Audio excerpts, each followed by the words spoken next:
The man who got off the boat at Harwich had a short black beard. There was nothing to show that he had a gun in his coat pocket, and nothing to show that he was one of the cleverest men in Europe.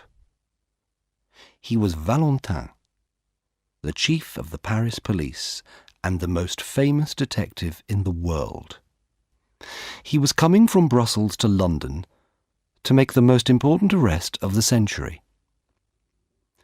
Flambeau was in England, and the police of 3 counties were trying to catch this famous thief.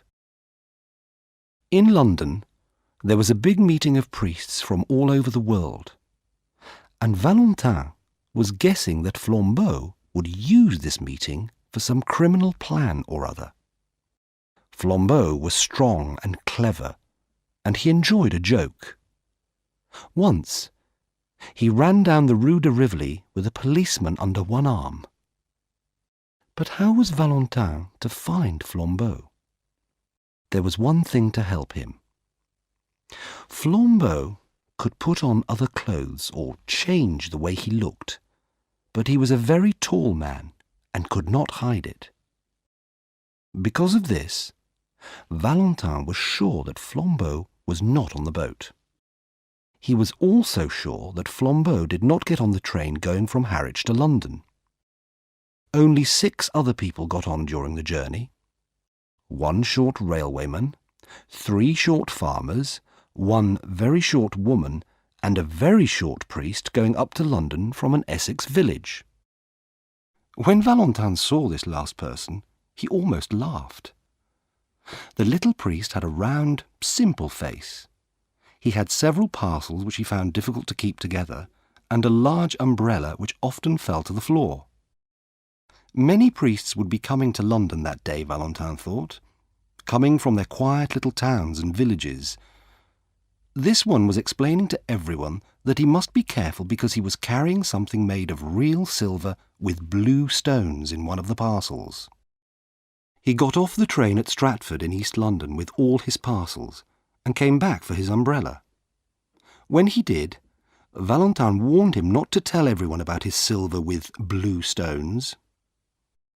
The detective was looking for people who were at least 2 meters tall, because Flambeau was several centimeters taller than this. He got off the train in central London and went to the London police to ask for help if he needed it. Then he went for a long walk. He stopped suddenly in a quiet square. On one side, the buildings were higher than the rest, and there was a small restaurant between the tall houses. It stood high above the street, with steps going up to the front door. Valentin stood looking at it, smoking a cigarette. When he was looking for a criminal, if he had a clue, he followed it. If he had no clue at all, he followed his own feelings. A man must begin somewhere, and something about the quiet little restaurant made Valentin want to start there. He went up the steps, sat down by the window, and asked for a cup of coffee. A few minutes later, Valentin was lifting the cup to his lips, but he put it down quickly. "I've put salt in it," he said, and he looked at the bowl of silvery powder. It was a sugar bowl. So why did they keep salt in it? There were 2 full salt cellars on his table. What was in them? He tasted it. It was sugar. He looked around. Except for 1 or 2 dark wet stains on the white wall, there was nothing at all strange in that place. Valentin called the waiter and asked him to taste the sugar. The waiter was half asleep, but he woke up when he tasted the sugar. "Do you play this joke on your customers every morning?" asked Valentin. The waiter did not know what to say. Then suddenly he said, "It was the 2 priests." "What 2 priests?" said Valentin. "The 2 priests who threw soup at the wall over there," replied the waiter. Valentin looked again at the dark wet stains. "The 2 of them came in and drank soup here very early this morning," the waiter explained. "They were both very quiet. One of them paid the bill and went out. The other took several more minutes to get his things together. Then he picked up his cup, which was only half empty, and threw it at the wall. I was in the back room, but I ran out to find the restaurant empty. I tried to catch them in the street, but they were too far away. They went round the corner into Carstairs Street. The detective jumped to his feet, put on his hat, and paid his bill. A moment later, he was outside. He walked round into the next street. Although he was excited and in a hurry, Valentin saw something in the front of a shop that made him stop. The shop sold fruit, and there were some oranges and some nuts at the front. They each had cards with writing on them. The card on the nuts said, "Best oranges, 2 for a penny." The card on the oranges said, "Best nuts, 4 pence for a bag." Valentin looked at the 2 cards. "I've seen this kind of joke before," he thought. He told the man in the shop about the cards. The man said nothing, but he put the cards in the right places. "Can I ask you a question?" said Valentin. "If 2 cards in a shop are in the wrong places, how are they like a priest's hat that has come to London for a holiday? Or, why do nuts that are said to be oranges make me think of 2 priests, one tall and the other short?" The man in the shop looked angry. "Are you a friend of theirs?" he said. "If you are, you can tell them that I'll bang their stupid heads together if they knock over my apples again." "Did they knock over your apples?" asked the detective. "One of them did," said the man. "Which way did they go?" asked Valentin. "Up that second road on the left-hand side, and then across the square," answered the man. "Thanks," said Valentin, and hurried away. On the other side of the second square, he found a policeman. "Have you seen 2 priests?" he asked. The policeman laughed. "I have, sir. One of them stood in the middle of the road, dropping parcels everywhere." "Which way did they go?" asked Valentin. "They went on one of those yellow buses over there," answered the policeman. "Those that go to Hampstead."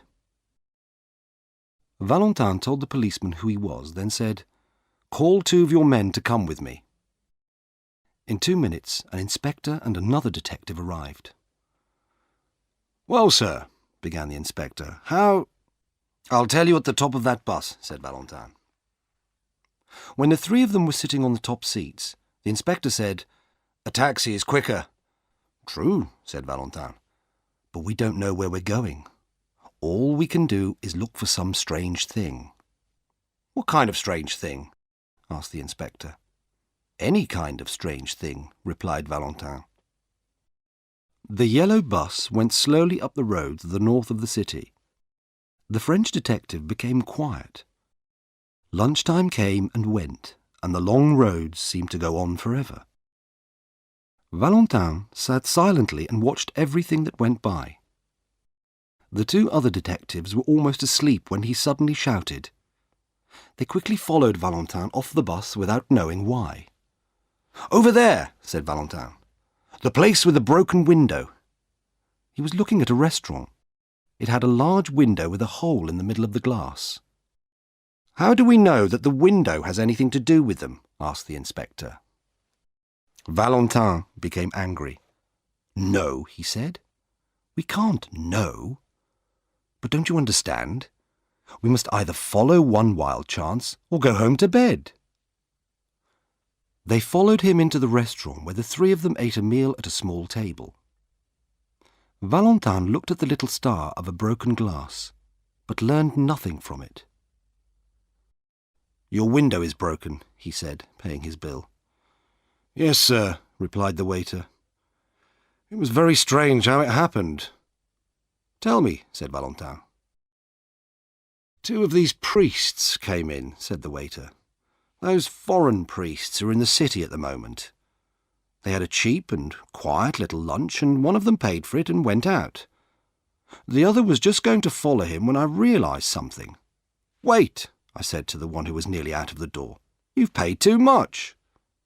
And I picked up the bill to show him, but I got a surprise." "What do you mean?" asked Valentin. "I was sure that I'd put 4 shillings on that bill," said the waiter. "But now I saw that it was 14. "Then what happened?" said Valentin. The priest at the door said, "That will pay for the window." "What window?" I asked. "The one that I'm going to break," he said. And he broke the window with his umbrella. I went after him, but I wasn't quick enough. They went up Bullock Street so fast I couldn't catch them. "Bullock Street," said Valentin. And he ran up that road as quickly as the strange pair that he was following. Their journey took them through dark, narrow streets, and the inspector guessed that they would finally reach some part of Hampstead Heath. Suddenly, Valentin stopped in front of a small, brightly lit sweet shop. After a moment, he went inside and bought some chocolate. He began to ask the shopwoman a question, but she spoke first. She saw the inspector behind him and immediately said, "If you're the police and you've come about that parcel, I've already sent it off." "Parcel?" repeated Valentin. "I mean the parcel that the priest left," said the woman. "Quickly," said Valentin. "Tell us what happened." "They came in half an hour ago," said the woman. "They bought some sweets and then went off towards the heath. Then one ran back into the shop and said, 'Did I leave a parcel?' I looked around but couldn't see one. He said, 'Never mind. But if you do find it, please send it to this address.' He left the address and a shilling for me. But after he went, I looked again and found that there was a parcel. So I posted it. I can't remember the address now, but it was somewhere in Westminster." "Is Hampstead Heath near here?" asked Valentin. "Straight on for 15 minutes, said the woman. Valentin hurried out and began to run. The others followed him. The street they went through was full of evening shadows. Then they were out on the open heath, and Valentin saw the two black shapes that he was looking for. They were a long way away, but Valentin saw that one was smaller than the other, and that the bigger man was over 2 meters tall. He hurried on. As he got closer, he saw something surprising, but something which he had already guessed. The small man was the priest from the Harwich train, the one who had talked about his parcels. Earlier that day, Valentin had discovered that a Father Brown from Essex was bringing a very old silver cross with valuable blue jewels to show to some of the foreign priests who were meeting in London. Valentin was sure that if he was able to find out about this, then Flambeau was able to find out too. He was also sure that Flambeau planned to steal the cross. And it was not surprising that Flambeau, looking and talking like a priest, had been able to make the simple little man come to Hampstead Heath. What Valentin could not understand were the strange clues that had brought him there too. Soup on a wall, nuts called oranges, and broken windows. The detectives followed the two across the wilder part of the heath, then lost them for a few minutes. When they saw them again, the two priests were sitting on a seat, having a serious conversation. Valentin and his friends hid behind a tree and listened to them talking. It was then that Valentin began to wonder if he was right. The two men on the seat were talking calmly about the ideas of their church. Valentin could almost hear the other two detectives laughing at him. They had come all this way only to listen to the talk of two gentle old priests. Father Brown was speaking. "Look at the stars, like jewels in the sky. But even in those other worlds there must be some laws of reason and goodness." Valentin was about to move away, but the words of the tall priest stopped him. "Who can understand the mystery of the stars?" Then he added calmly, "Just give me the silver cross, will you? We're all alone here, and I could pull you to pieces easily." The small priest did not move. He continued to look up at the stars. Perhaps he had not understood, or perhaps he was too afraid to move. "Yes," said the tall priest in the same low voice. "I am Flambeau. Now give me that cross." "No," replied the other priest.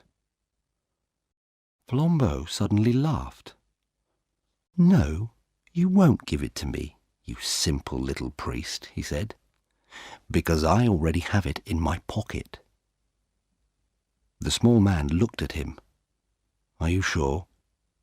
Flambeau laughed again. "Yes, you stupid man. I knew which of your parcels contained the jewelled cross, so I made a careful copy of the parcel, and now you, my friend, have that copy parcel, and I have the jewels. It's easily done, Father Brown, easily done." Father Brown did not look worried. "Yes, very easily.